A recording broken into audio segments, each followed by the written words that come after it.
The Second Battle of Tabasco, also known as the Battle of Villahermosa, was a battle fought in June 1847 during the Mexican-American War as part of the U.S. blockade of Mexican Gulf ports. Background: Commodore Matthew C. Perry, commander of the U.S. Home Squadron, had recently captured the port cities of Tuxpan and Carmen. He next decided to move against the city of San Juan Bautista, the capital of the state of Tabasco. Perry had received reports in April that the Mexican commander in Tabasco, Col. Domingo Echegaray, had strengthened the city's defenses and built obstructions in the Tabasco River. Perry assembled the Mosquito fleet, consisting of the steamboats Scourge, Scorpion, Spitfire, and Vixen, plus the brigs Washington, Stromboli, and Vesuvius, and the merchant schooner Spitfire, off Frontera on the 14th of June and began moving upstream, towing 40 ships' boats carrying 1,050 men and 7 surf boats with a field piece each. Battle. At 4:15 p.m., near Santa Teresa, 12 miles below San Juan Bautista, the fleet ran through an ambush with little difficulty. At 5:45 p.m., at an S curve in the river known as the Devil's Bend, Perry encountered Mexican fire from the chaparral, dispersed some cavalry with the Vesuvius, and anchored for the night, intending to deal with the obstructions ahead during daylight the next day. At dusk, a lone Mexican shot one of Perry's men on the Vesuvius's forecastle. On the 16th of June, while investigating the obstructions, one of Perry's lieutenants, William May, was wounded,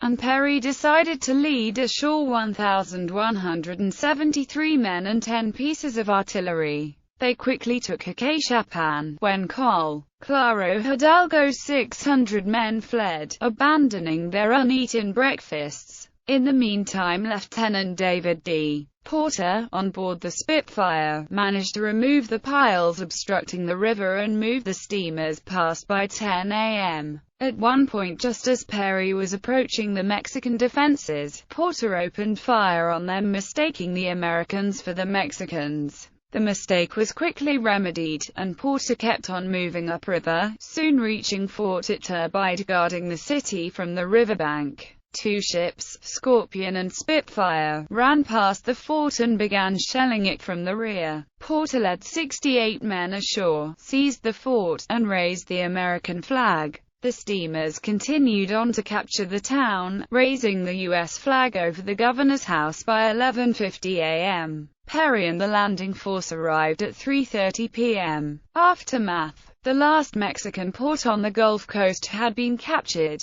Colonel Echegaray withdrew further upstream to Tamilta with 111 soldiers and 115 civilians, but guerrilla bands lingered behind. Perry left a garrison in Tabasco, under the command of Commander Gershom J. Van Brunt, but yellow fever and the constant presence of guerrillas persuaded Perry to withdraw the garrison on the 22nd of July, but maintained the blockade at Frontera, periodically patrolling the river. In the aftermath of the U.S. victory, a movement in the states of Tabasco and Chiapas arose which sought to break the two states from Mexico and join with Guatemala, but Perry withheld support, and the movement eventually died off.